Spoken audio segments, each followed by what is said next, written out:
Hello everybody, my name is Daire Kilkelly. I'm here on behalf of a company CitA based in France. As you can tell, I'm not French, but I have been living out there for the last 15 years, and somebody in there had the bright idea of having me responsible for the Irish market, so here I am. My background is in, I have about 15, maybe 18 years now at this stage, keep growing, in the laser scanning field. So I came out of college here in Dublin, 2008 approximately, straight into the world of 3D data. And as I've noticed over that time frame, there's been huge differences from when I started the industry and where we are now. A lot of you might be familiar with the world of laser scanning and reality capture, and what's happened over the last few years between, in the old days it was just a fixed scanner, now we have mobile scanners, and now we have drones, and now we have lots of ways of capturing data and how it's used and where we're going with that. Today with CitA, we're going to show some tangible solutions, which was a keyword used this morning. And these solutions are something that I'm going to show you something that's existing for the last maybe year and a half, something that we're applying to existing clients. And also I'm going to work towards kind of where we're going, what's coming down the road, and also a long-term vision in the geospatial world, what we can do with this 3D data. So CitA quickly was created in 2018. It stems from a research down in Polytechnique, south of France. Three gentlemen, researchers, came up with a very good compression technology. And this compression technology was identified by a third party outside as a very good way of sharing large data sets of huge quantity. So as anyone that's familiar with 3D data, a laser scan of a small 4-bedroom house could easily go up to 200 gigabytes, 400 gigabytes. And the initial constraint is how to share this, how to use this, how to leverage that data and really maximize the amount of information we can get out of it. So when I used to have, in the old days when I used to work for myself, I used to do a laser scan. I used to have to go give the old hard drive to the client, and they might put it in the drawer and never look at it again. CitA said we have a solution. You can store it online and share this easily with an unlimited amount of people. So that was the initial creation of CitA in 2018. Now there's 85 people in the company. It's growing hugely, and we're mainly in the industry sector with a bit of AEC. And that initial structure of just sharing data and accessing it has now completely changed due to additional functionalities into a world where now AI is a huge part of it, and it is going to be a lot of our future. So what I'm going to do is quickly, just like I mentioned how it's been going, where we're going, and maybe just talk about some proof of concept ideas we have with some ongoing existing clients that might be of interest to you. So it all stems from the technology. The technology is very simple. We take your 3D data, which is very heavy, very, very large. We all might know what a point cloud is. It's a series of individual points that together may look like a surface, but it's not. It still always will stay individual points. And what this makes it very heavy, because each point has its own data. The technology that came out in Nice was really turning that data during the upload process onto our online platform, which is, sorry, I forgot to state that CitA is an online SaaS product. It's not a software for your computer. It's all through your web browser. So uploading this onto the servers, it's automatically turned into a mesh. And this touches into what we saw this morning about how AI, a lot of its origins come from image detection, seeing what's going on in an image and being able to recreate that once under a text prompt. So this actually allowed us to leave the point cloud behind us on your local hard drive. We don't need that anymore. We now have this mesh that's 100% accurate. It's to the scaling, to the original scaling, to the original precision, and the original amount of points. So there's no data loss on the upload. So this then allows us, through the compression, which is kind of, the compression is designed around JPEG compression, allows us to share that information. So we can now share these huge point cloud data sets very easily. The side effect of this, which has been very interesting, this is where the power comes for the future, is that we now have this mesh, which is in theory an image, and because it's an image, we can apply some AI prompt text to it. We can now use that mesh, which is now a solid, for some geometrical analysis, and also we can be able to use it for identification of objects. So where did this data come from? We mentioned this morning, rubbish in, rubbish out. We didn't actually say those terms, but bad data in, bad data out. So on the market these days, we have lots of different ways of getting geospatial data. Originally, we had just stabilized, fixed on tripod drone scanners. Now we go all the way to mobile mapping. People walk around site with their scanners, and they can do things. They can capture large quantities of data very quickly. A hotel like this might take 2 or 3 hours. When I used to do scanning, it might take 4 or 5 days.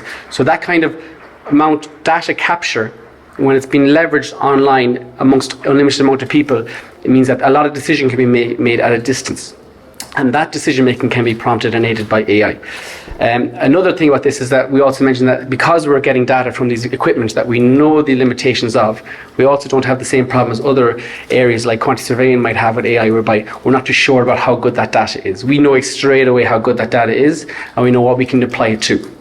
So we are an agnostic company. We work with everyone. Something that was also mentioned this morning, very similar, is that in the construction industry, sometimes some software companies might have the doors up, the walls up, and we kind of feel like that in order for AI to really work, we need a cross-board, a lot of intercommunication through APIs, through SDKs, to really maximize the communication through all the different platforms, getting that good data and be able to reproduce a product for the end user that is really, really useful. And that's why our company works with everybody, and we're also in the position to talk to anybody. So that's something that is very positive about working for CitA. So this is kind of our current today structure. So basically on the left hand side we have what goes into CitA. Okay, so basically we have a reality data capture, obviously the BIM CAD model, so IFC, Revit, Navisworks, step files, everything you kind of generally use with day to day can all go up into it. There's a lot of good similar products out there for this kind of stuff. GIS layers, we have Esri integration, ArcGIS, so you can see the surroundings around your asset, around the site. We have a lot of built-in live sensor data, which is very clever. We saw some very clever stuff from CIS this morning about sensory information. We can also bring that in through URLs, through APIs. So we call ourselves the reference of truth, because these are live, a lot of this is live data that comes in. So basically the reality data comes in, and from that what we start to get what is it being used for, what's the outputs. So we have the usual as-built, as-design progress monitoring. This is an area I'm going to touch on. Engineering retrofits and BAM, so basically using this within your BAM program for visiting the site from the comfort of your office, your lovely 21 degree office. Asset management and predictive maintenance, this is something I'm going to touch on as a proof of concept, something that's ongoing with some of our large oil and gas clients. And then we also have made huge developments in our simulation, off-site training, visiting of such assets that might need scheduling maintenance. So this is kind of where we position ourselves in that field. But what I'm really going to talk about in the next few minutes, in the next 15 minutes, is the initial as-built, as-designed progress monitoring and how the AI has really pushed this down the road, how it's advanced it. And also something that has already been working for the last year is the asset management and predictive maintenance.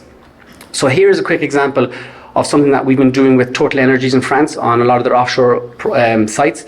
On the left-hand side, you can see that we're taking their scan data. So basically, they have full-time scanning technicians that are walking around their offshore platforms, scanning everything. So they're taking geospatial data. So this is very high accurate data of all the equipment on site, plus 360 panoramic images.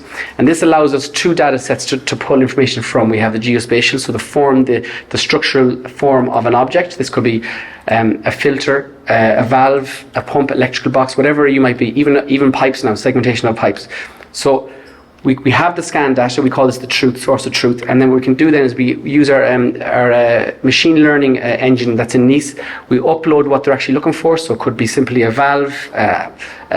You can see there's a couple of examples there, and this is our AI library. So this is something that we've been working on for the last 2 years, continuously adding to the library, continuously teaching the machine more information. And what's great about this is because of the geometry that goes into the system from the scanners plus the 360 imagery, we can check the geometry of the data of the object we're looking for, and we can also check, does it correspond towards the image that has also been supplied by the company. So on the top right hand you have a little screen grab of kind of what we see now in their real world environments. So in the real world environments we have their oil and gas scenario, and now you can see that all the objects they wanted have been detected automatically by our AI. It takes about 2 to 3 hours for a couple hundred square meters of this kind of area. What that allows is that for each of those tags that have been found and located to a certain level of confidence that we've already applied to the algorithm, we get the ability of a unique ID code. We get we can also change the metadata, the manufacturer, date of installation, date of maintenance, etc., etc. But we also get something that's very powerful, is the dedicated URL, a dedicated link to that object that we can then put into any ERP downstream or upstream, any kind of SAP, Oracle, asset management. We have seen a lot of clients, BP will be one of them, they have their own asset management system, and what they do is they have an iframe inside. They have all their pumps and everything as accessible information on the right hand side, and then they just have an iframe so they can actually physically see what pump they're looking at in terms of the metadata on the right hand side. Live sensor can also be included in this, so we saw some very clever live sensors with CIS again. We also do that, vibration monitoring, noise monitoring for on-sites, movement through prisms. This can all be it also detected, tagged, off-site, off Cintu site linked to a URL, and then this is all towards asset management, lifecycle management. So this is all very powerful, and the way this is located, the way this works in terms of the IA is really, the AI engine is able to detect, was it gone? Lost power? Keep shouting. Keep shouting. So the AI allows us to really, on a huge scale, on a multiple story scale of a densely engineered environment, to locate anything that the scanner may have seen. We've even seen certain assets being picked up by just a quarter of it actually being scanned, because it's a mesh, a high fidelity mesh. We're okay. I think they're hearing me anyways. I'm shouting. Did I do something wrong?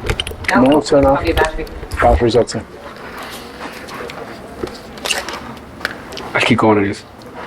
Don't delay anymore. Yeah, do you have batteries up?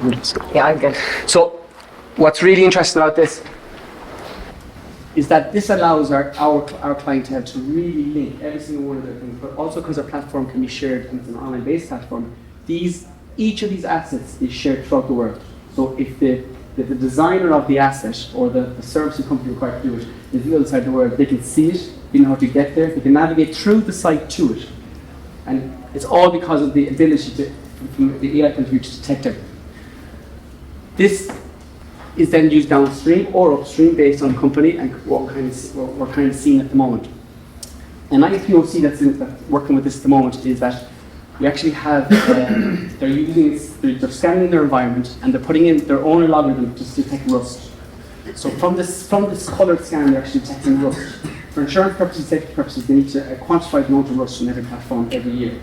So through this 3D data, they're quantifying the rust, they're creating an automatic tag around the rust. The rust is then getting its own URL. So therefore someone else, the structural engineer, can click on the URL and can see the rust, if need be. They can then obviously say it's bad rust needs to be dealt with in the next few weeks, next few months. That's a proof of concept that's ongoing now with Total Energies, and it's coming to an end soon, so something they'll use on all their sites. Something that might be a bit more in keeping with what we're talking about today, there's a lot of construction companies here today, like consulting engineers. I think that's what that is.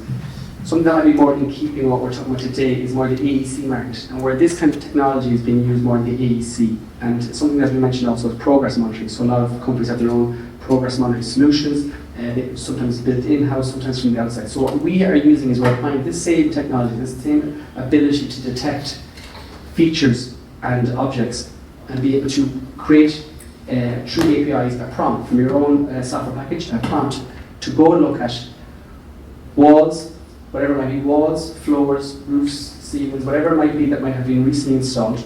And because of these fantastic new scanners that can scan while you're walking, if it's scanned every week, then you can easily prompt through an API, please tell me how our walls are compared to the IFC model that might have, or the Revit model, or the AC from the BIM 360 cloud that might have been pushed through.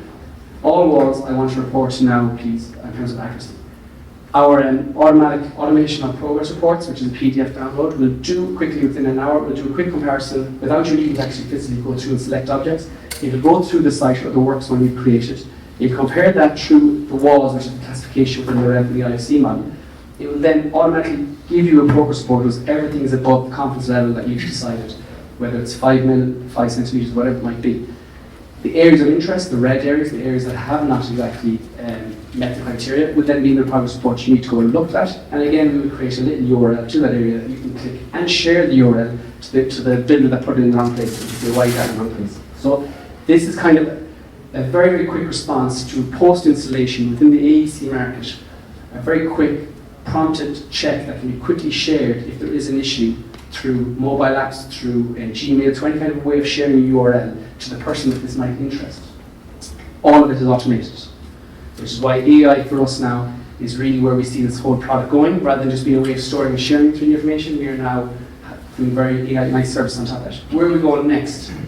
Well, this is just a quick slide of kind of how our life cycle is. So basically scan data in and it goes around and around and around. More scan data goes in, keeps going around and around. More verification, progress monitoring. We link with a huge, like I said, agnostic. So that's also agnostic to our APIs and SDKs. So we're hugely can be incorporated with so many things. Well, to the point we're getting at, I think I'm nearly out of time.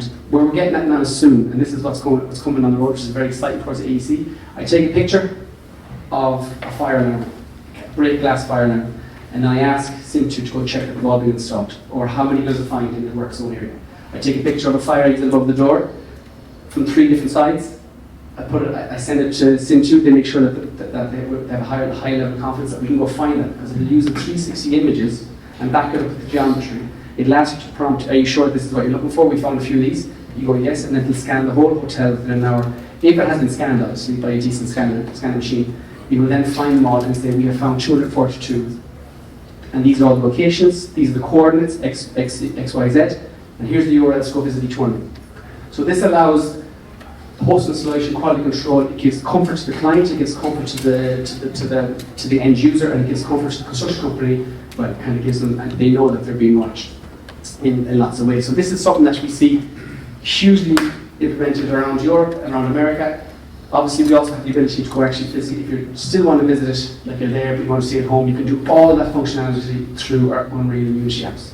So this is kind of how AI is affecting the progress monitoring sector today and in the next few months. So it's very exciting. Are those questions answered at the end? At the end, yeah. Very good. Okay, well, I think I was quick enough. Good, brilliant. Thank you very much. So that's Michael, all I have to say. Thank you very much.